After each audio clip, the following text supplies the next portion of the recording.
necessária para o cristão, o evangelismo é uma atividade necessária para o cristão.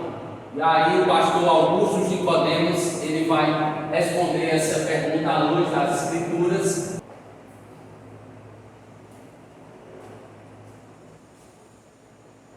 Claro, sem dúvida nenhuma, mas a gente tem que definir o evangelismo.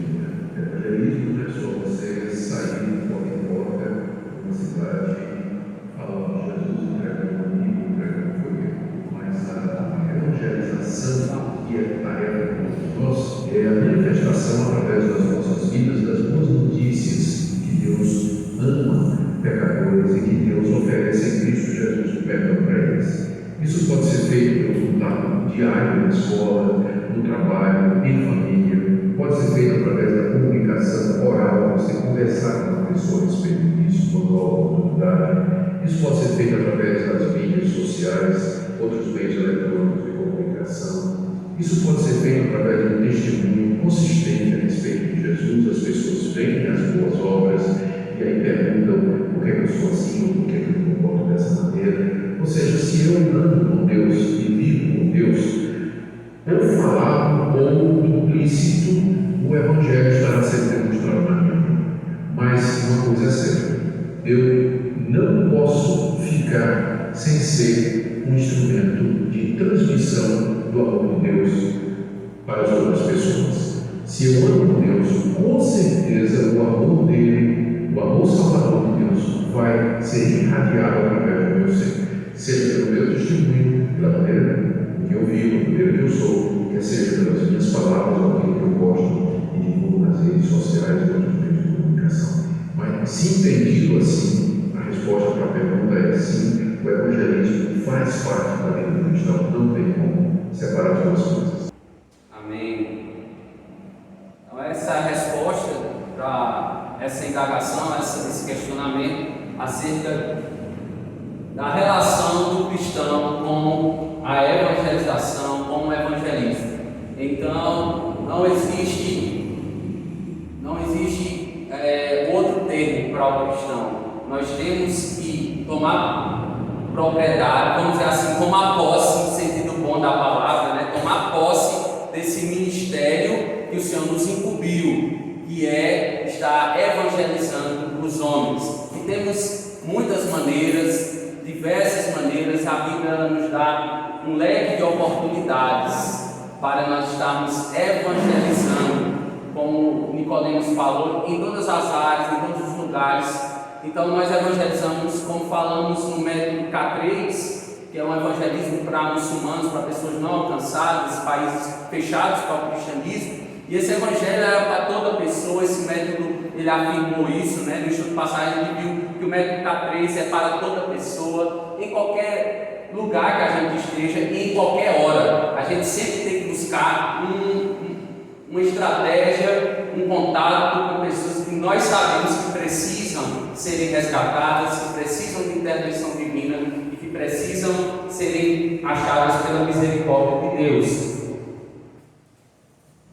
Dando continuidade, meus amados irmãos, hoje nós estaremos refletindo um pouco acerca do que se deve, o que deve saber quem é evangelista, quem evangeliza, o que o evangelista deve cultivar. O evangelista deve atualizar-se, está sempre se atualizando. A recompensa do evangelista. Então nós estaremos refletindo acerca desses quatro pontos que Deus assim permitiu na liberdade. Nós temos estudado a primeira carta de Paulo aos Tessalonicenses. Quem lembra qual é a temática que nós temos tratado? Na carta de 1 Tessalonicenses, a gente tem estudado sobre o quê? Alguém lembra sobre a temática? A gente refletiu um pouquinho no ano passado, começamos esse estudo, falando sobre acerca de quê? Os atributos, não é? Os atributos de uma igreja modelo, não é isso? E aqui nós estaremos, inicialmente a gente vê que ao longo da primeira e da segunda carta aos Tessalonicenses, lá vai dar algumas algumas diretrizes de uma igreja modelo. Quais são as marcas de uma igreja modelo? De uma igreja que tenta ser bíblica na realização da obra de Deus na sua vida e por intermédio das nossas vidas. Então, a igreja do hebraico significa carral, essa expressão carral significa Assembleia do Povo de Deus. Então, o nome, o significado da palavra igreja no Antigo Testamento é Assembleia de Deus, carral, vem dessa palavra carral. E no grego, eclésia, significa assembleia pública. Então, esses são os dois nomes no Antigo e no Novo Testamento para a igreja.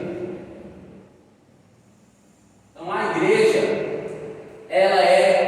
a primeira expressão que eu quero que os irmãos vejam, a primeira expressão grega é querigma. O que é uma igreja ser querigma? A igreja é uma proclamadora. Querigma significa proclamar, anunciar. Então, se você é um querigma, se você é um anunciador, é um proclamador, isso faz parte de você, dentro da igreja, você ser uma igreja, edifício de Deus, povo e propriedade exclusiva do Senhor, nação santa. Se você é um eleito, você gosta de manifestar, ou seja, de proclamar, isso está dentro do seu DNA, como você é nova criatura, na nova criação. Isso é como se de fato você gosta de fato conheceu a Deus por intermédio do Filho de Deus, por meio de Cristo Jesus, e você de fato gosta de anunciar e de proclamar a pessoa de Cristo e a sua obra.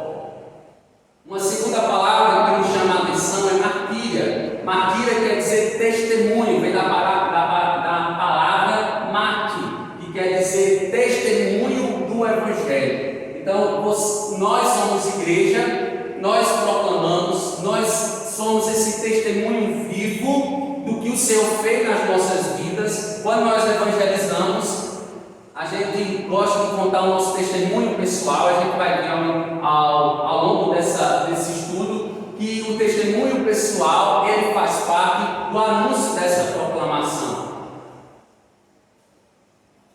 A koinonia é outro termo grego que quer dizer comunhão. Você tem comunhão vertical com Deus e você tem uma comunhão horizontal com o seu irmão. Então, a comunhão, a cooperação, esse nome cooperação vem desse nome comunhão. Quando nós estamos em unidade, quando nós pedimos ao Senhor o zelo, o cuidado dele, para que nós, com a oração que ele fez aqui, em João 17:21, que todos sejam um, Pai, como tu és em mim e em ti, que eles também estejam em nós, para que o mundo creia que tu me enviaste. Então, essa oração aqui, de fato, nós iniciamos na prática, cuidando da unidade, da comunhão uns com os outros, porque se dizemos que temos comunhão com Deus e não temos comunhão com o nosso próximo, mentimos, somos ditos como mentirosos, porque como nós dizemos que temos comunhão com Deus, que é Espírito, que é invisível, não temos comunhão com o nosso irmão. Essa comunhão com o nosso Deus, que somos salvos e que a cada dia vivemos essa comunhão com o Pai e com o nosso irmão. Uma outra palavra, diaconia, a palavra diácono, essa palavra significa serviço. Então, a palavra querigma significa, vamos lá, vamos ver se os irmãos gravaram. Querigma significa, martíria significa testemunho, koinonia e diaconia, serviço. Então, essas são 4 palavrinhas que nós devemos guardar no nosso vocabulário e tentar viver na íntegra, porque isso de fato é ser igreja, são os atributos, são as marcas de um verdadeiro cristão, de um cristão genuíno. Essas são as marcas que devemos manifestar. Então, uma das marcas de uma igreja saudável é ter um entendimento bíblico da evangelização. Esse livro aqui, 9 marcas de uma igreja saudável. Mark David, ele vai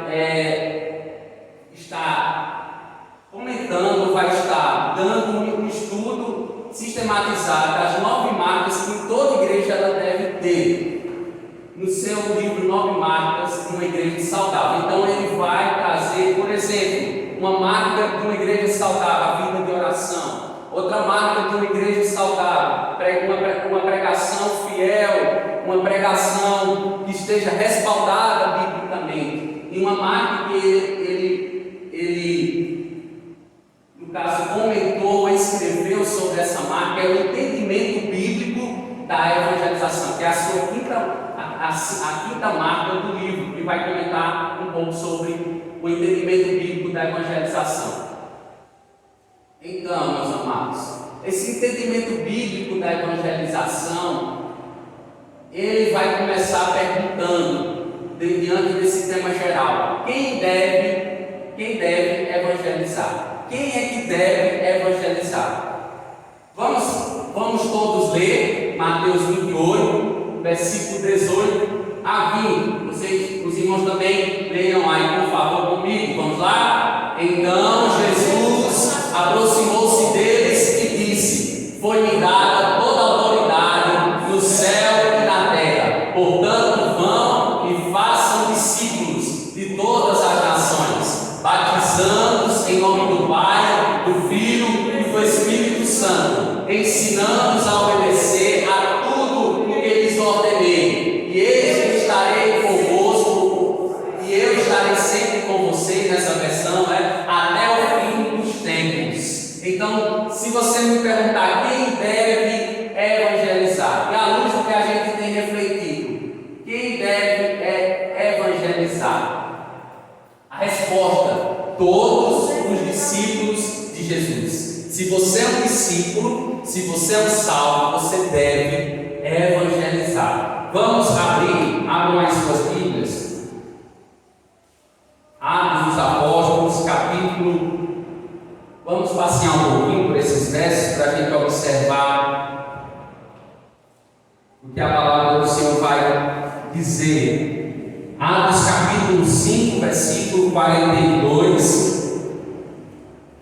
Diz o seguinte: todos os dias do templo e de casa em casa não deixavam de ensinar e proclamar quem? A Jesus, o Cristo.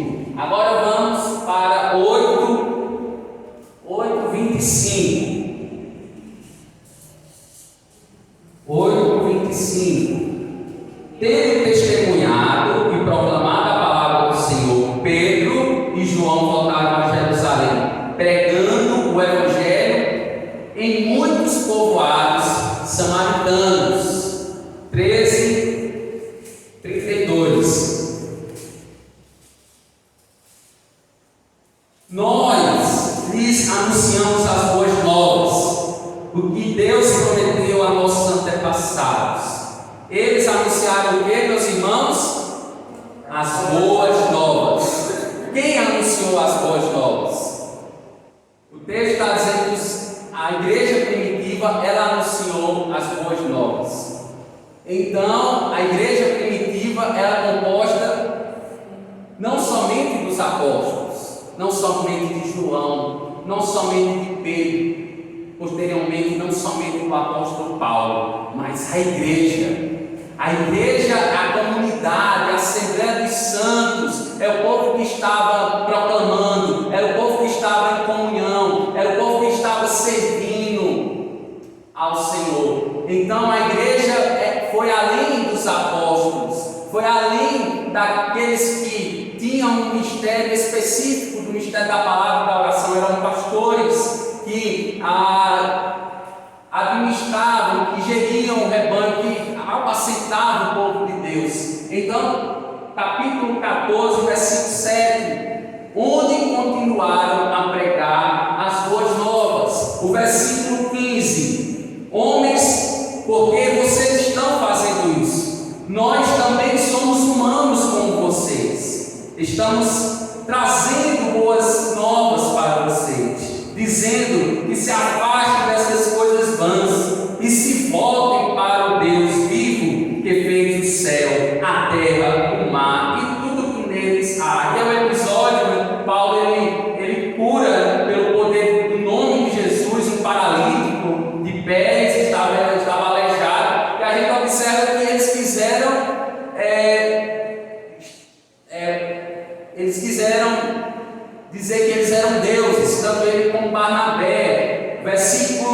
Versículo 12.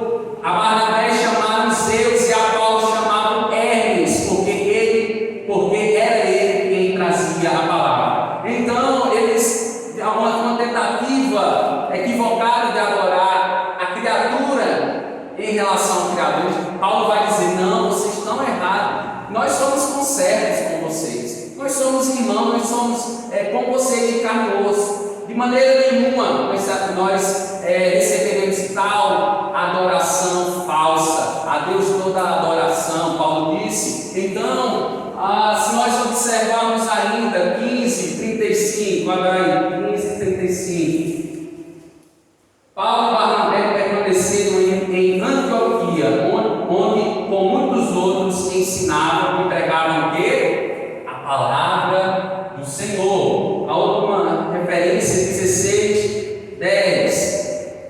Depois que Paulo teve essa visão, preparando-nos imediatamente para partir para a Macedônia, concluindo que Deus nos tinha chamado para lhes pregar o Evangelho. Então, o Evangelho, meu amado irmão, é para todos os discípulos. Esses textos nos comprovam que foi esse ministério da palavra, da oração específico, para aqueles que Deus dá a confiança do rebanho, mas também para aqueles que foram salvos uma vez e agora salvos são proclamadores deste Evangelho. Então a Bíblia indica que a igreja, Mateus 24, observe aí, Mateus 24, versículo 14. Mateus 24, versículo 14. Perceba o que o apóstolo Mateus vai dizer. E este Evangelho do Reino será pregado aonde? Em todo o mundo, como testemunho a todas as nações. Então virá o fim. Então o que isso nos ensina? Que a igreja, ela está a serviço de quem? Ela está a serviço do Reino dos Céus. Ela está a serviço do Reino salvífico, do Reino Salvador. Então o Reino de Deus, ele é maior do que a igreja, porque a igreja, ela está a serviço desse reino. João 10:16. Alguém pode abrir, por favor, para mim ler João 10:16. O que Jesus vai dizer nesse versículo é muito interessante, porque ele vai dizer referente àquelas ovelhas que ainda não são desse aprisco. João 10:16. Ainda temos ovelhas, não deixar Cristo, preciso trazer também estas. Elas ouvirão a minha voz, e então haverá um só rebanho e um só pastor. Aqui em Serrita, eu tenho convicção em dizer que há muitas ovelhas que não são deste aprisco, ainda não foram achadas, e elas estão desesperadas. Elas estão perecendo. A palavra vai dizer para elas que elas estão perdidas e elas estão escravizadas pelo pecado, como um dia nós estivemos escravizados.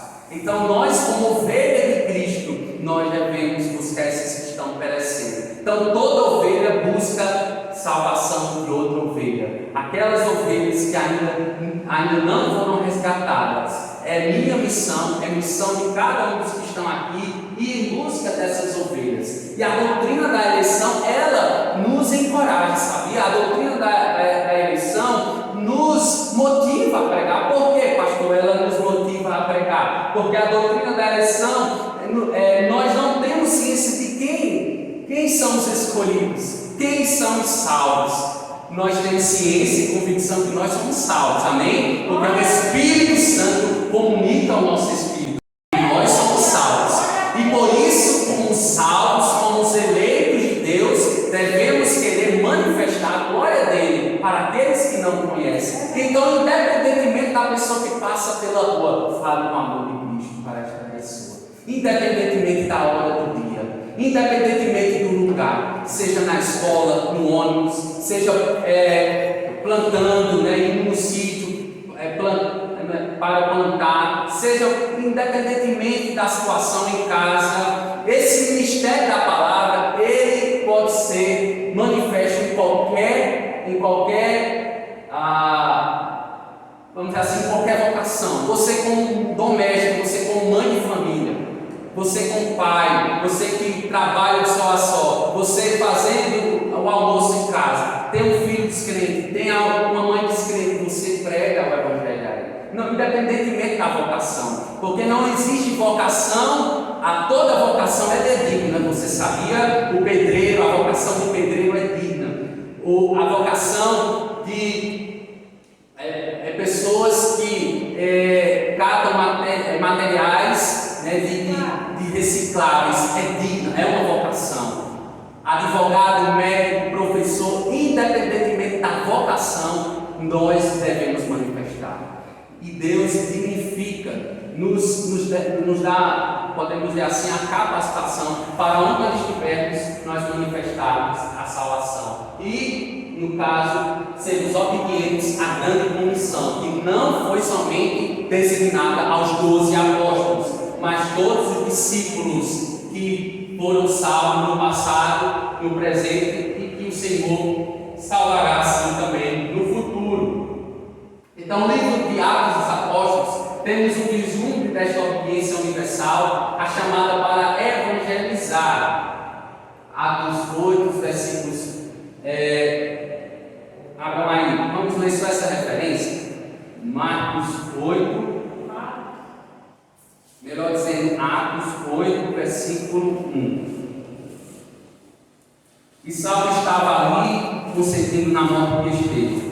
Naquela ocasião, desencadeou-se grande perseguição contra a igreja em Jerusalém. Todos, exceto os apóstolos, foram dispersos pelas regiões da Judéia e de Samaria. Alguns homens piedosos sepultaram Estevão e fizeram por causa dele grande lamentação. Saulo, por sua vez, devastava a igreja, indo ele de casa em casa, arrastava homens e mulheres e os lançava na prisão. Versículo 4. Os que haviam sido dispersos, o que aconteciam?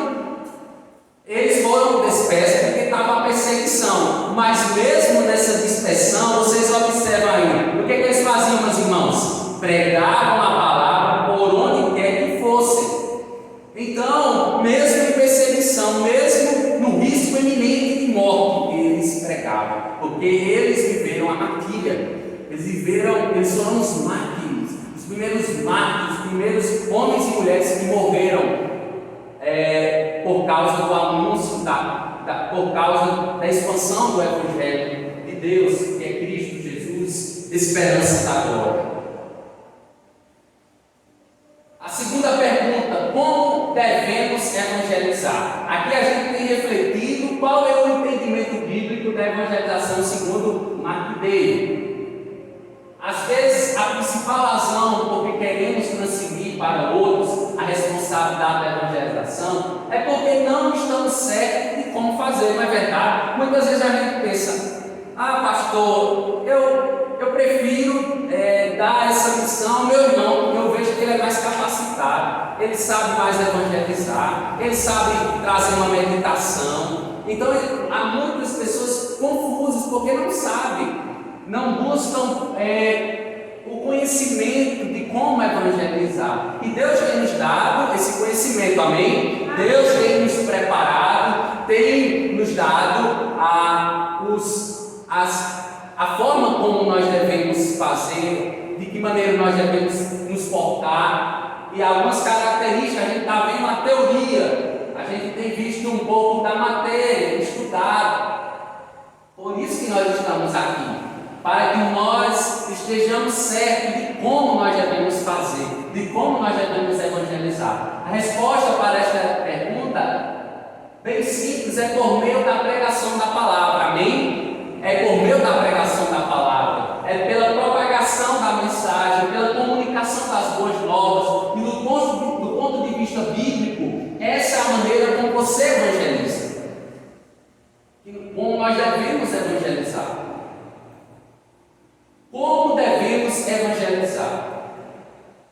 Diga às pessoas, aqui ele vai dar 6 maneiras de como você deve evangelizar. Mas David vai dizer: diga às pessoas com honestidade que se elas se arrependerem e crerem, serão salvas, mas haverá um preço. Não esconda o preço do discipulado para as pessoas, porque muitos vêm a Cristo, mas não, eles vêm como aqueles conhecidos pregadores de rosas, aqueles que pregam só as coisas que trazem, massageiam o nosso ego, é vitória, é bênção, é coisas desse tipo, e não pregam o Evangelho na íntegra, porque o Evangelho na íntegra, alguém pode abrir aí, por favor, Marcos 8:34. Aí nós vamos ver o Evangelho na íntegra, o que de fato nós devemos negar. Há uma negação para ser feita. Cristo vai dizer, Jesus vai dizer o que nós devemos fazer. Marcos 8:34.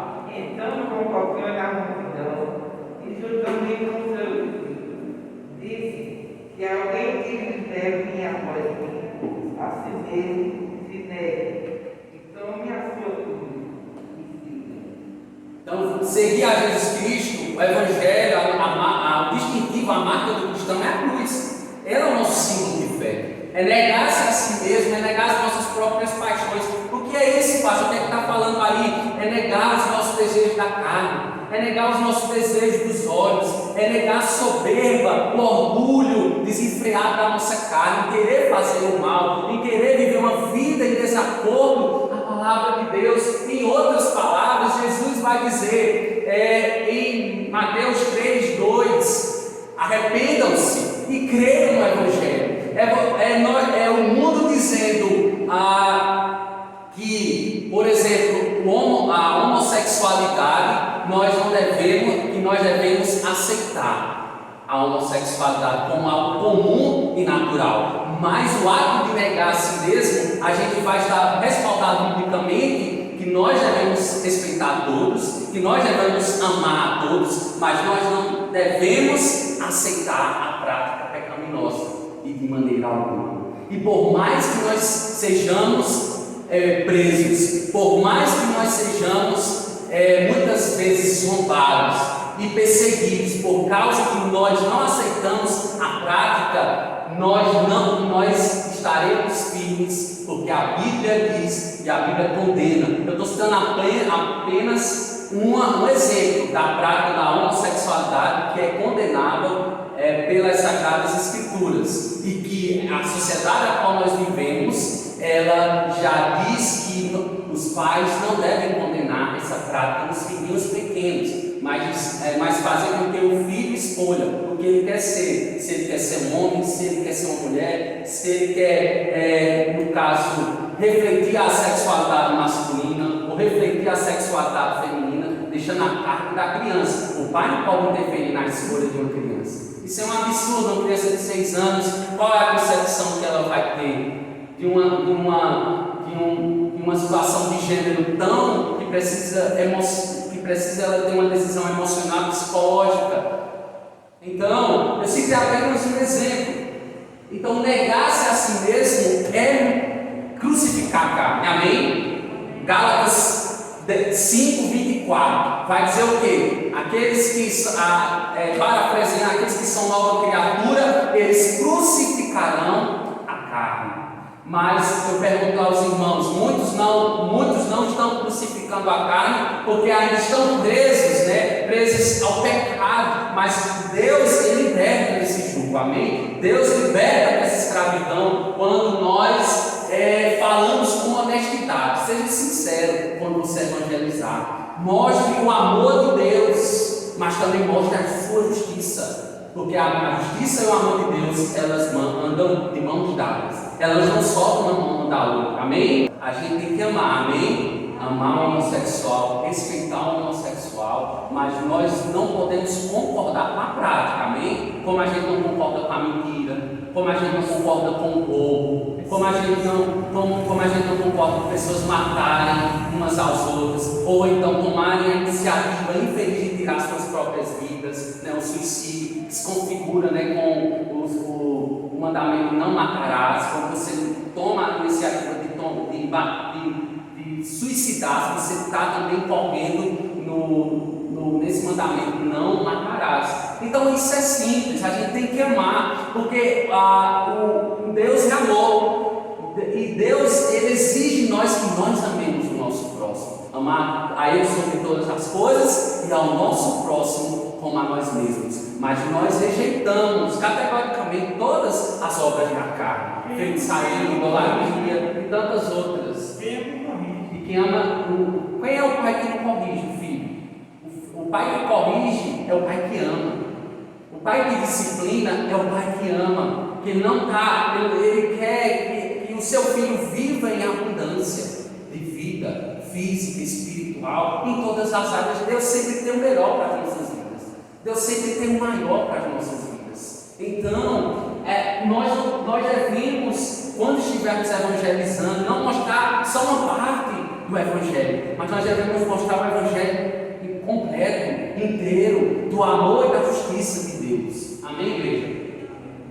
Então, diga às pessoas com urgência que se elas se arrependerem e crerem, serão salvas, mas elas têm de decidir-se agora. Então a salvação é dada hoje, a salvação é dada a todos com urgência, a esse sentimento de urgência, porque João 14,6, Jesus vai dizer: eu sou o caminho, a verdade e a vida, ninguém verá o Pai a não ser por mim. Quem sabe se Deus não vai me chamar daqui a alguns minutos? Por isso que é urgente, por isso que a resposta ela tem que ser de imediato. Amém? Então a gente evangeliza e pede que essa pessoa decida com urgência, porque nós não sabemos o dia de amanhã. E Atos 4:12, Romanos 10:17, Hebreus 4:7, Efésios 5:6,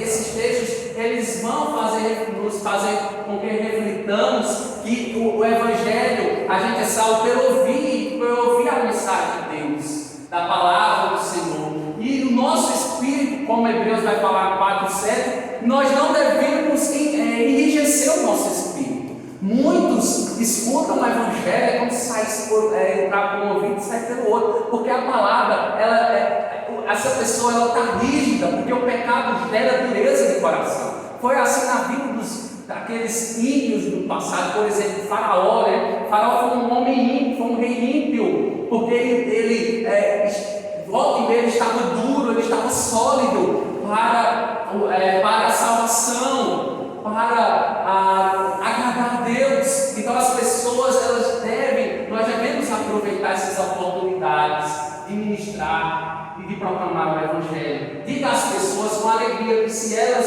se arrependerem e crerem nas boas novas, serão salvas. Embora haja dificuldades, vale a pena. Hebreus 11, a gente vê esse texto do capítulo inteiro falando sobre os heróis da fé. Eu gosto muito dessa frase de Jim Elliot. Ele diz o seguinte: não é tolo aquele que dá o que não pode reter, para ganhar o que não pode perder. O que é que ele está falando aqui? Ele está falando acerca da eternidade e da transitoriedade dessa dimensão terrena. Ele está falando que todo aquele que de alguma maneira tenta reter aquilo que muitas vezes pensando assim, a gente vê os bens materiais, as coisas dessa vida.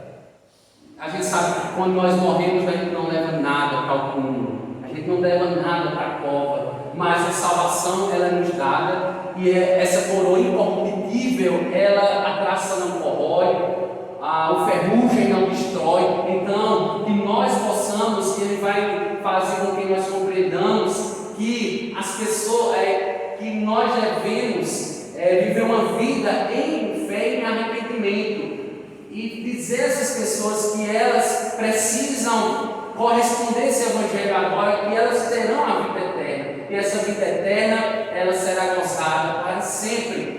Mas haverão dificuldades, o próprio Jesus vai dizer que haverá aflições, mas Ele venceu o mundo, e se nós estivermos nele, nós também venceremos. Então, a quarta, use a Bíblia. O que a Bíblia diz? 2 Timóteo 3,16, que a Bíblia ela é apta para o ensino, para a repreensão, para a consolação, para a advertência em amor. A Bíblia ela é inspirada. Nós não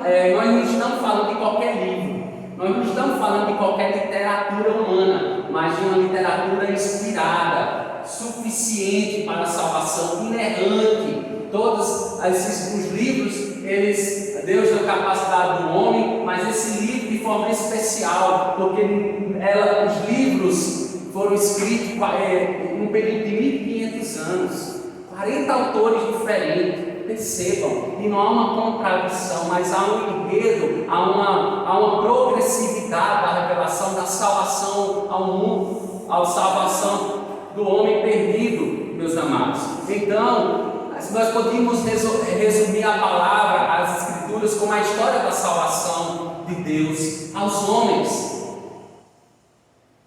Compreender que a vida de cada cristão e da igreja como um todo são partes centrais da evangelização.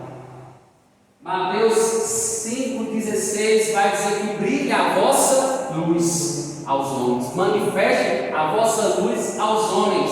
A evangelização, ela tem que ser algo natural e comum nas nossas vidas. Ore, porque a salvação pertence ao Senhor, o livramento pertence ao Senhor. Romanos 9,14 vai dizer que Deus tem misericórdia de quem Ele quer ter misericórdia.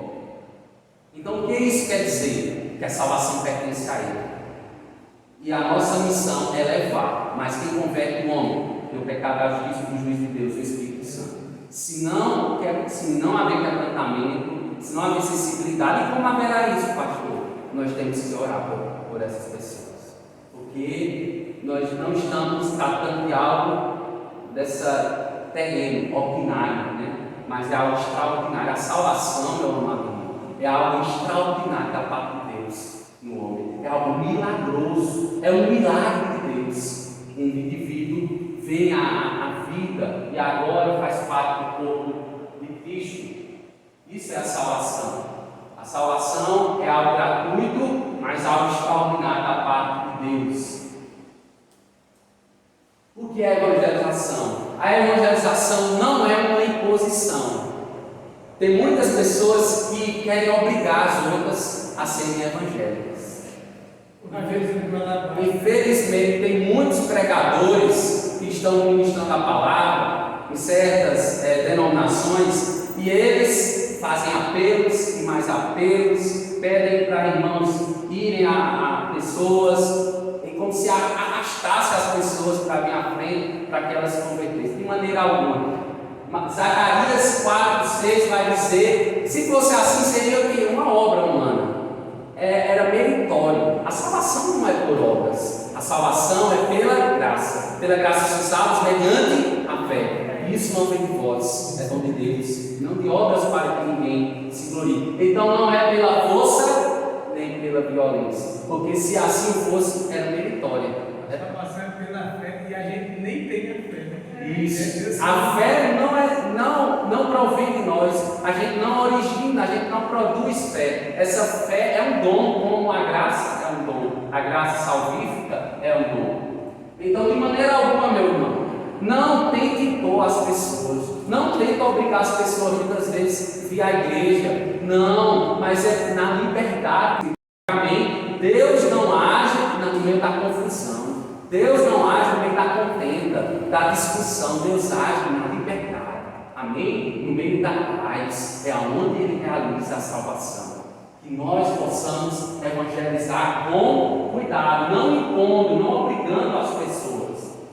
Não é meramente um testemunho pessoal, como um fim em si mesmo. Não é sobre nós, mas é o que o Senhor Jesus fez. Pastor, eu posso contar meu testemunho pessoal? Pode, mas você não deve estar limitado ao seu testemunho pessoal, porque você tem que anunciar uma pessoa. Você tem, por obediência à palavra, anunciar uma pessoa. Jesus, contar da pessoa dele, da obra que ele realizou. É parte, né? É uma parte, Mas não é o todo.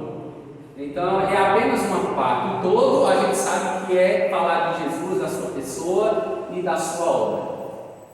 Não é uma ação social. A evangelização não é uma ação social. Em que sentido, pastor? É uma consequência. Por exemplo, você vai levar uma mensagem E se a pessoa estiver com fome, a pessoa vai querer ouvir você? Não. Aconteceu no passado, que se eu não me engano, tem um relato bíblico, né, Moisés, vou citar o exemplo de Moisés, que é claro. Moisés tentou falar da palavra do Senhor muitas vezes para o povo de Israel, mas eles estavam como? Sedentos de água, estavam com fome, com escassez de alimento. E o que aconteceu no deserto? O povo deu ouvido a Moisés? Porque perceba, meu irmão, é algo lógico. Você vai evangelizar uma pessoa, a pessoa está com fome, a pessoa vai querer te ouvir? A pessoa vai querer o quê? Você dê algo a ela para comer e para beber, porque só assim ela vai poder compreender a mensagem, senão ela nem vai entender. A fome é tanta, né? A fome é tanta que ela não vai compreender. Tem a diferença, né? A pessoa está com fome porque no momento ela não comeu, e existe a fome porque você não tem que comer. De fato, isso. E aí você está a necessidade, né? Que Deus é amor, que Deus salva e tal. Isso.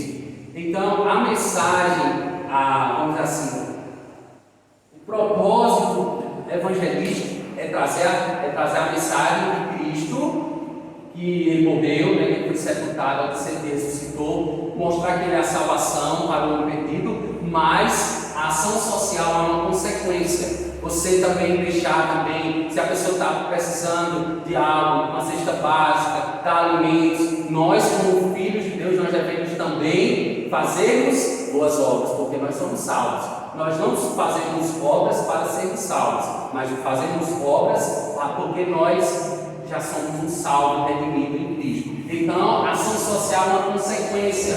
Querigma significa proclamação e diaconia significa serviço. Então, o serviço e a proclamação, elas estão de mãos dadas. A gente tem que o quê? A fé que o Senhor nos deu é uma fé em movimento. Amém? Diga glória a Deus por isso. É uma fé que, ao ver uma pessoa passando fome, Deus lhe dá misericórdia, a compaixão e o ministério de ação e de atitude de você fazer alguma coisa.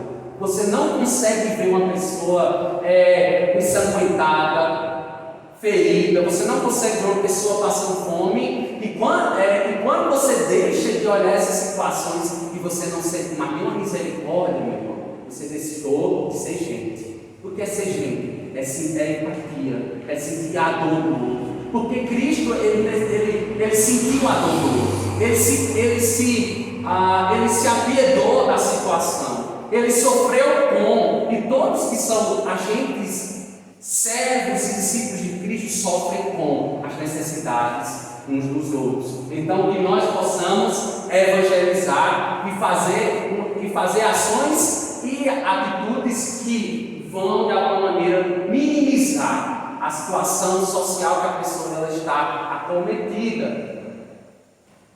Isso significa diaconia, serviço. Não é apologética. O que é esse termo apologética? Apologética significa defesa. É você fazer defesa de algo ou de alguma situação. Então você não vai evangelizar defendendo a sua fé. Por exemplo, uma pessoa vem zombando da sua fé, dizendo que não existe Deus. Você pode biblicamente dizer a ela que Deus existe e provar que Deus existe biblicamente pela fé, porque sem fé, vamos lá, é impossível agradar a Deus. É no campo da fé que nós compreendemos e entendemos que Deus ele existe. Mas essa defesa de Deus é uma parte da evangelização, mas não é a evangelização propriamente dita. Na evangelização a gente sabe que é falar da pessoa e da obra de Jesus. Isso é evangelização. Não é o resultado da evangelização. O que é isso? Teve convenção, é evangelização. Então tem pessoas que já fazem evangelismo já pensando no resultado. Se não converteu ninguém, não houve evangelização. Isso é correto, meus irmãos? Não. Não necessariamente vai ocorrer evangelização. Por exemplo, tem exemplos de missionários e pastores que estão há mais de 20 anos em lugares difíceis do Evangelho. E você me pergunta, se converteu alguém, pastor, nesses 20 anos?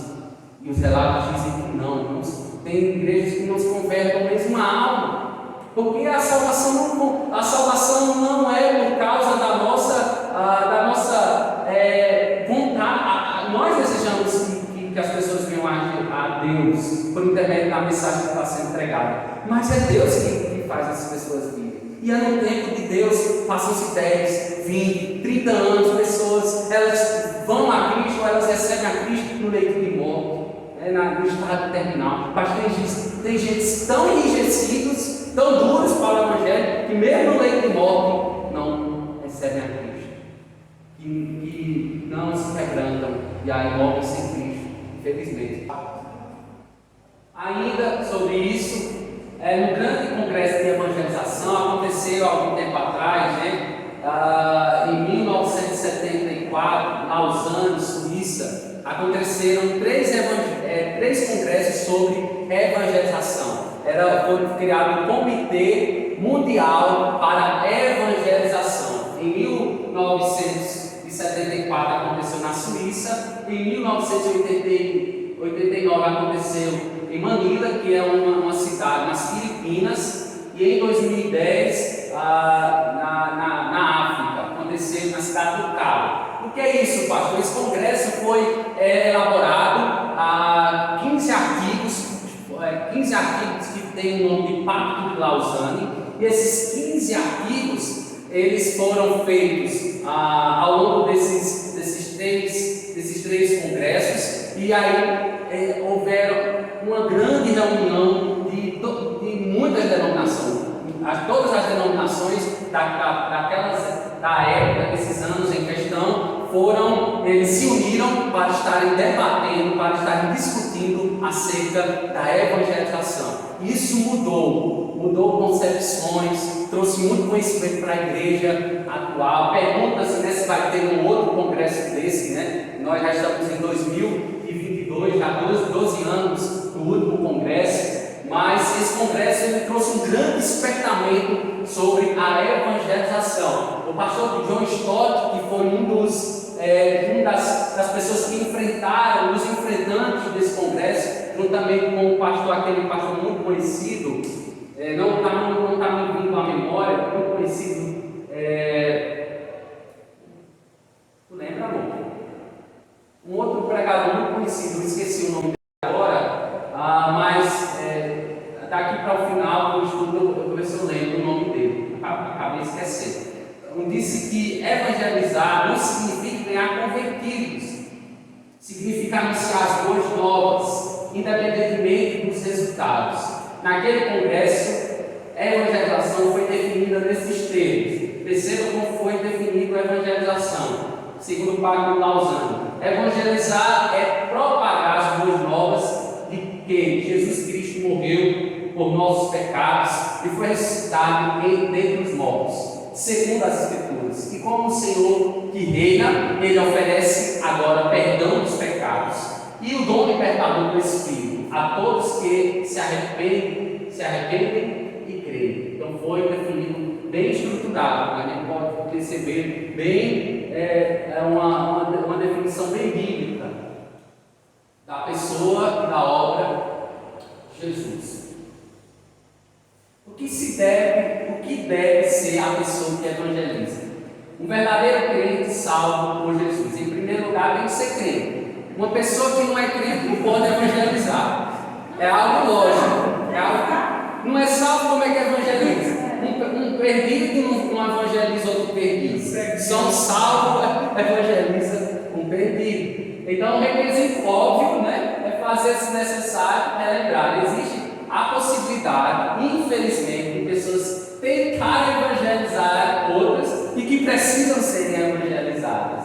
Elas próprias não tiveram experiência de salvação. Aí você me pergunta, pastor, há pastores que não foram regenerados, que pregam o evangelho?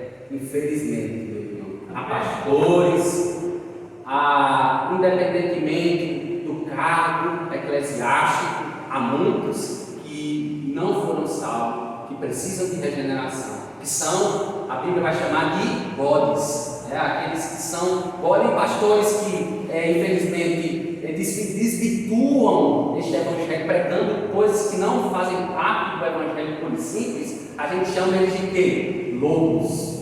Lobos devoradores, não é isso? Então, Jesus vai dizer, certa feita, ele vai declarar o seguinte, né?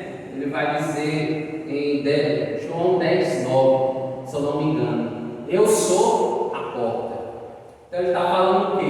Que aqueles que estavam desvirtuando os falsos mestres, os falsos enganadores que enganavam as pessoas, está se referindo àqueles falsos mestres. Então, lobos devoradores são falsos mestres. Então, independentemente do cargo eclesiástico, tem pessoas que não são convertidas e que precisam de conversão para que possam levar o evangelho. Hoje, infelizmente, antes no passado, a gente poderia visitar a igreja mais próxima da sua casa, a gente dizia, independentemente. Hoje, além de dizer isso, a gente não deve,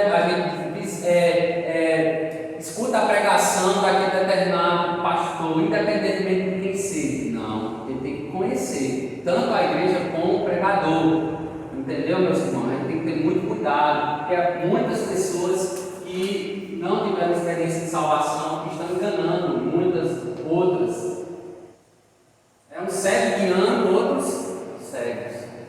O cristão de vida exemplar, é o que nós falamos aqui, é o que já me colocou. A gente tem que viver como o Tiago coloca, certo, Senhor? Vivemos, somos ouvintes, devemos também sermos praticantes. O nosso discurso, ele tem que ser respaldado com as implicações da fé que nós vivemos. Então isso quer dizer isso, né? Onde um professor, conta-se que certo aluno da escola dominical disse ao professor: o que o senhor faz não me deixa ouvir o que o senhor me diz. Triste e vergonhosa situação, não é verdade? É aquela questão: faço o que eu digo, mas não faça o que eu faço. Então, o discurso, o que pregamos, devemos viver, né? Tentar viver, porque não é fácil. Eu digo que viver o evangelho hoje puro e simples, diante do mundo que nos cerca, diante da nossa carne que só quer pecar, diante das investidas do inimigo, não é fácil, mas é um esforço, é um desprendimento desse mundo, né? A cada dia. Nós devemos ser amáveis e simpáticos, mas não é evangelista ser antipático, tratar a pessoa com desdém, falar mal da pessoa porque ela está praticando tem ações e atitudes vergonhosas diante do evangelho, ou que uma pessoa é pecadora. E você não é um pecador, nós somos pecadores salvos pela graça de Deus. Aquela pessoa ela pode também ser salva? Pode. Então a gente tem que tratar o pedido com amor, independentemente da pessoa, de classe social, se ela é branca, se ela é preta, independentemente da situação a qual ela esteja. Nós devemos pregar este evangelho. De outro modo, se tratarmos elas com aversão, com superioridade, dificilmente elas conseguirão fazer a decisão de seguir a Cristo de maneira alguma. Se o Evangelho prega o amor, se o Evangelho prega a acolhida da pessoa, com paciência, com compreensão, com consideração, então as pessoas que chegam já com aversão, com truculência, mal educadas, de maneira nenhuma, isso vai servindo de pedra de tropeço. Se a pessoa está servindo de pedra de tropeço, de engano, né, na salvação desses que estão recebendo o Evangelho.